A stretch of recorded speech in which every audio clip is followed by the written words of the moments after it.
Yo, yo, yo, what is up? Good morning, good afternoon, good evening, and welcome to another episode of the Grown and Nerdy Podcast. I don't know why I'm sounding so high like that. Welcome to another episode of the Grown and Nerdy, maybe a little sexy, but mostly nerdy podcast with your host, me, Jordan Conley. I'm very excited for the day. I hope you guys are having a fantastic day. And if you are not, I hope you listening to this episode brings laughter to your soul, joy to your heart, and a smile to your face. I know that might sound cheesy, but I love rom-coms. So you can take that to the face. Take it to the face. I want to talk about Universal Studios because I was a Universal Studios tour guide, which was my second favorite, most fun job behind Disneyland. I apologize for everybody out there who are huge Disneyland fans, but Universal Studios is my all-time favorite theme park. Now, Universal Studios today, like this current Universal Studios that we have, not fully, but the previous with all their extra attractions, like Back to the Future, you had Backdraft, E.T., Terminator, that period, like early 2000s, early mid-ish 2000s, late 90s, that's my favorite theme park, Universal Studios, right? Since being a kid, I went to Universal Studios every year. We were annual pass holders for Universal Studios. That was just like a big, mind-blowing experience for me as a kid to watch all these shows take place, this action from all these movies I used to watch. My favorite Universal movie of all time is The Mummy with Brendan Fraser. Bruh, that Emotep. Brendan Fraser was my first ever favorite actor, and it's all due to the movie The Mummy. Bruh, and then The Mummy 2 came out, The Mummy Returns, the first time The Rock was in it, and he was a full-blown scorpion. It looked weird, but that was The Rock right there. Like The Mummy, fam. When the ride came out, the Mummy Returns ride, the quick roller coaster, when that ride came out, me and my family were there first day. Maybe not first day because it was very packed. But we were there that first summer of it really coming out to ride it. We rode it twice. My mom got off of it because she said, my back can't do it, baby. My back ain't gonna work. When Transformers first came out, when that whole ride came out, my family, same thing. We were there first summer it came out. We were there to ride that ride. It was great. Now, it hurt my eyes because it's 3D. First of all, Universal Studios now, way too much 3D. Like, I call it Universal Studios 3D. That's what I call it. Because almost every ride you do is 3D, and you got a couple of them that aren't 3D. Like the Walking Dead walkthrough, which technically isn't even really a thing anymore. R.I.P. because The Walking Dead is the greatest show of all time. It's my favorite show. If you want to say it's not, I'm not even going to argue. I can understand it, but for me personally, Walking Dead is my all-time favorite TV show. If you don't agree with me, it's fine. Just know I will delete you off of MySpace because clearly we should not be friends. Going back to it. Either way, when the Walking Dead walkthrough came in, I remember I was scared because I don't like walkthroughs that much. I'm not a big walkthrough guy. When I was a kid, going to Universal Studios, going back to The Mummy, that movie, they had a Mummy walkthrough. And me, I like to talk a big game. Like, I love horror movies. I watch horror movies so much, but mazes, I don't really do mazes. I do them now because, I'm older, I'm cool and stuff like that. Like, and plus, when you go do mazes, you go with multiple people. So if real danger happens, I have people around me to sacrifice. That's right. So, but back then when I was a kid, dude, the Mummy walkthrough scared me so much. And I'm saying kid. I think when it came out, I think I was definitely in the double digits. Like I was 10 or 11.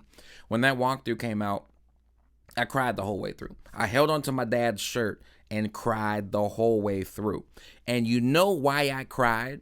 Because in the movie The Mummy, I never forgot one of the first deaths that the mummy gives to the people, to like that group of people that went and invaded his home. It was the guy with the glasses. He got knocked over and he said, "Look, I can't find my glasses. I can't find my glasses." And I said, "Oh my gosh, I'm about to be the black guy who lost his glasses and gets eaten by the mummy." So I was crying that whole way through. 11-year-old kid, however old I was, 11 to 12. I don't think I was 13. And if I was 13, trust me, I'd never admit it. I'm a lie and say I was 10 years old. Waterworld. Waterworld is technically my second all-time favorite theme park show.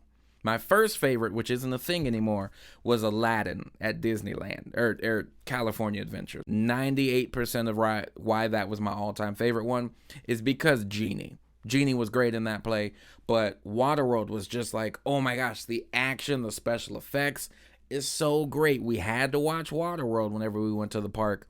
And then we also had to try out all the new rides that came out, i.e.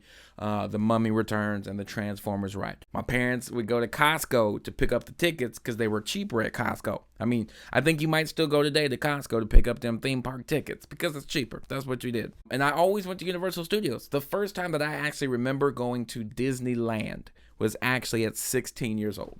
Which is so crazy to hear, especially how big of like a Disney nerd I am. I knew the movies, I knew Disney Channel, just the theme park itself. I didn't know that really until I was 16. And we always lived very close to Disneyland. I hear the fireworks now. I can program my day to the Disney fireworks. That's 9:30, baby. What time? Anybody know what time it is? It's 9:30. Yeah, it's 9:30. That's them fireworks. It's 9:30 for sure. And the thing that fascinated me the most about Universal Studios is I'm an actor. Okay, so like I'm a comedian, but as a kid I was an actor first. So that was the thing. I remember I had a youth talent agent. Dude, they sent me out for so many jobs and I booked none of them. Discrimination is real. Or maybe I just wasn't good. Who knows? I'm a paint the picture as it was discrimination because I looked fantastic as a kid. I looked great as a kid. I look even better now. Did you felt that? That was me staring into your soul right now. Your heart was beating fast because you're like, oh my God, well, yes. Yes, chocolate. Let me get back to it. So as a child actor, right, I had a youth agent and all that. And for me, I loved watching movies so much. Like movies is my main thing. If I don't watch anything else, I watch movies. I can count on both my hands how many TV shows I watch today. You know what I watched today? I watched The Walking Dead. Ha! You were waiting for me to say number 2. There was no number 2. The only TV show I watched today that is currently still airing, this is the final season of The Walking Dead coming out now. So after this season, there will be no current TV shows that I watch. So I love movies, and Universal Studios was just like the mecca of movies for me. So for me to go to the theme park and see the movie studio and just watch everything come to life before my eyes was so cool, man. Matter of fact, the first job I ever wanted in life was a Universal Studios job. It was the job of Donkey. There's a little place at Universal Studios where you can go meet Donkey, and he would talk to you and interact with you. And kid me was like, I loved it, but also I was a realistic kid. You know, people like, oh my gosh, that's really Donkey. Little 8-year-old, 10-year-old me. I want that job when I'm older. That's my job. I want it. That was so cool. I watched Donkey talk to people in the morning. I'm making waffles. I was like, oh man, I want that job. So the first audition I attempted to go for was the position of tour guide. Now, the reason why tour guide was so huge is because the second job I ever wanted in this entire life, number 1 was Donkey, to be the voice of Donkey. Number 2 was to be a tour guide, because the Universal Studios tour, that was like our all-time favorite ride going to Universal Studios. You're leaving the theme park to jump into the movie studio, and that blew my mind. I was like, oh my gosh, this is where the actors walk. I don't know why I talk like that as a kid. Oh my God, this is where the actors like walk and stuff. Bro, that was like so dope for me. I remember they pointed out, they were like, and that's where they filmed scenes from The Grinch starring Jim Carrey. And I was like, The Grinch was here? Whoa! We would go twice a day to the tour. We went at the beginning of the day, then we went at the end of the day. I eventually became a tour guide. Like, what? Like, that's so dope. Like, that dream came true. My first time attempting to go for the audition, the reason why I say attempt is because I actually never went for the audition. Summer of 2017. Saw the audition pop up, but I was actually talked out of the audition because I had friends who had auditioned for Universal Studios before multiple times. And they were like, hey, dude, it's one of the toughest jobs to try to go and be a tour guide at Universal Studios. You got to know people to know people to know people. And when you know those people, you got to make sure those people know that other person that knows those people. Dude, it just caused way too much stress. I was like, I don't want to get cut. Like, I've been cut before and I don't want to get cut again. Fast forward to the winter of that year. and Universal had another audition, and that was for Grinchmas. Grinchmas is probably my all-time favorite. All-time favorite. Like, all-time favorite. Talent. Not really. Not really. That was just me trying. That was my falsetto. My falsetto. Let me get back to where I was. I'm sorry. Grinchmas is my all-time favorite holiday, like, attraction to do amongst all theme parks. My favorite Christmas movie is How the Grinch Stole Christmas. And then once you learn about Grinchmas at Universal Studios, you're like, I gotta go meet these Who's. I gotta go meet the Grinch. I was a Who. I don't even know if I should really be talking about this. I'm gonna say I shouldn't, so I'm gonna stop. But I was a Who. Because literally, my whole job was just to go out and have fun. I had oodles and noodles of fun. Oodles and noodles. Coming off of the high of being a Who for Grinchmas, I was like, dude, you know what? Like, Universal Studios, that was a whole different aspect of, like, working in comparison to working at Disney, right? So my mom was like, oh my gosh, like, that's what you wanted to do when you were a kid. My mom doesn't talk like this, but that's me. Oh my God, I can't believe that's something you wanted to do as a kid. So imagine coming full circle, that would just be a blessing. That'd be amazing. It was something where I was like, I need to actually do this to prove this kid's dreams can come true. It was so beautiful. So beautiful. It was the most beautiful thing ever to go home and say, Mom, I got the call back for the audition. And then to go back and say, Mom, you'll never guess what. Your boy about to be giving tours to these suckers. Your boy's about to be giving tours to these jive turkey suckers out here. I think out of all the tour guides, this is me. I'm kind of biased because it's me. I think my tour, personally, was the closest tour to getting fired each and every time. Because I pushed the envelope on my tours. Like I was calling people out. I was roasting people on my tour. Let me tell you my favorite roast story on the tour, okay? It was Halloween Horror Nights, right? Taking the tour people to go on the maze, okay? There was this obnoxiously loud, because, you know, for Halloween Horror Nights, this one year, they were allowed to drink. Like, they brought it, they were able to drink one of the years in Halloween Horror Nights, then they stopped it because people got way too wild, people were getting hurt, all that stuff. So, my year, they brought it back. And then I'll never forget, there was this obnoxious person who had crutches. One of his legs was hurt. Like, it was in a cast.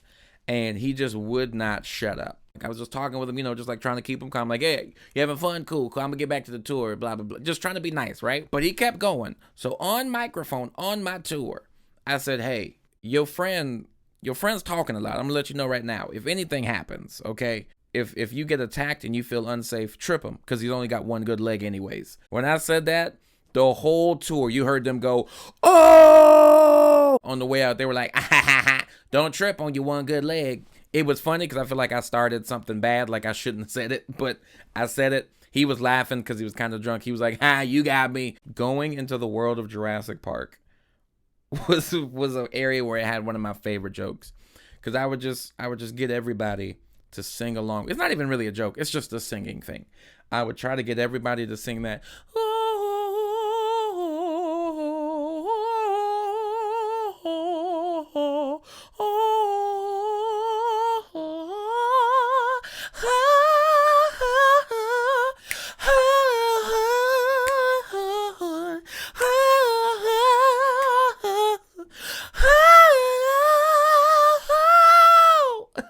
Sign me, somebody. I could have been a member of Destiny's Child, but I don't think they were ready for this jelly. You get it? Because my body is too bootylicious. I was dabbing on my tour. I was twerking. I did everything I could. I mentioned blackpeoplemeet.com on my tour. My tour was wild, rambunctious. Going to audition for jobs is nerve-wracking in general because, like, you talk normal. You're like, hey, what's up? How you doing? But then you go for an audition, and then now you sound like this. Hi, My name is Jordan, and you're like, whoa, I don't normally sound like this. Give me another chance, please. So it's like, it does take a lot to just go for that, but to go for the audition and finally get the job was so exciting, man. Some of the coolest celebrities I've seen while on tours. I've seen Kristen Bell. I waved at her, and I believe I'm like one of the best lip readers ever, right? I think I'm one of the best ever. Like, I've never gotten it wrong when I read someone's lips. So I remember, like, she was across the way. She was filming The Good Place. I was like waving at her because you couldn't really tell because she was filming, so she was trying to concentrate. But I waved at her and I saw her mouth the words, "You are the sexiest tour guide I've ever seen. If I was not married, we would be going out currently." Those were the exact words she mouthed. I'm letting you know now. It was really cool. I looked back at her. I winked. She winked back.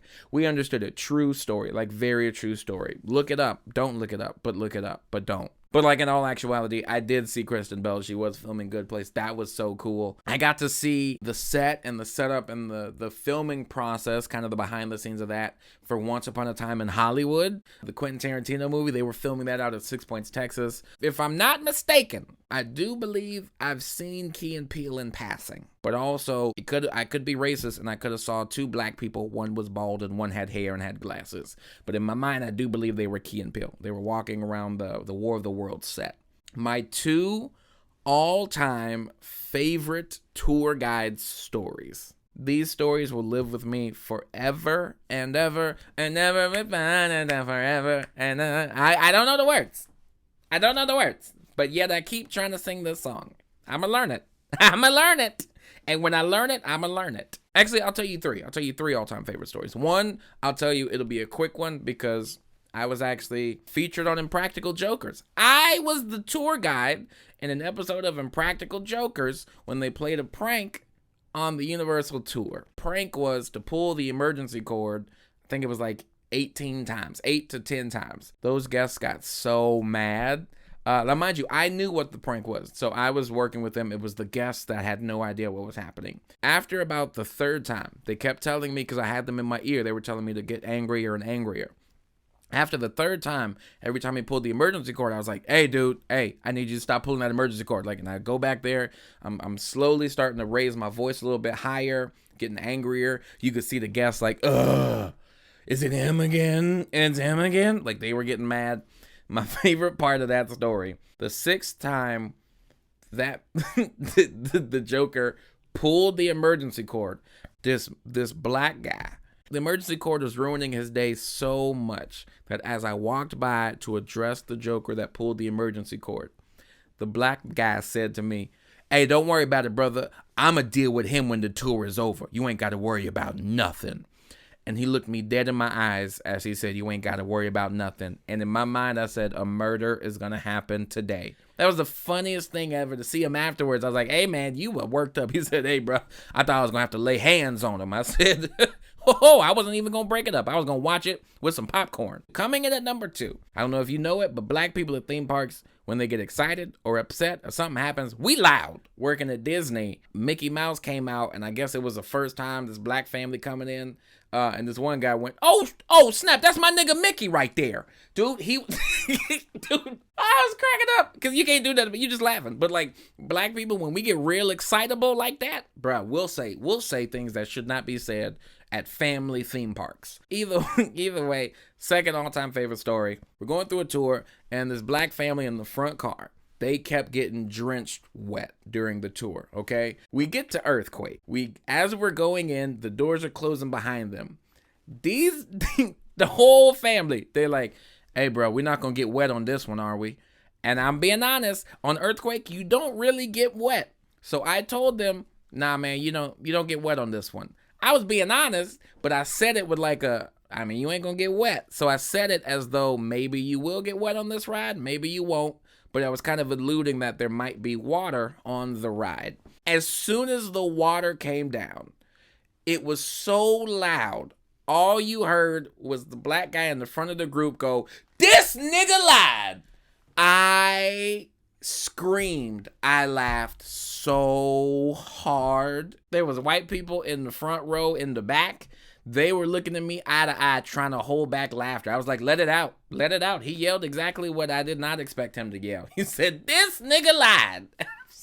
They were so loud. Hear me when I say car 2 heard them. You know how loud it is an earthquake? You have all these effects going on.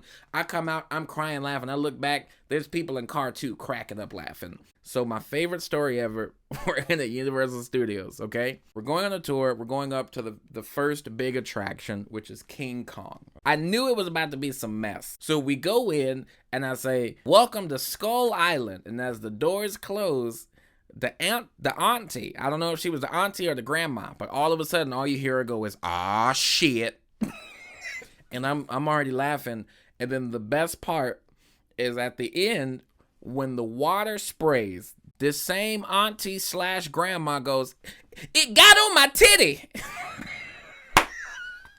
She yells out, it got on my titty.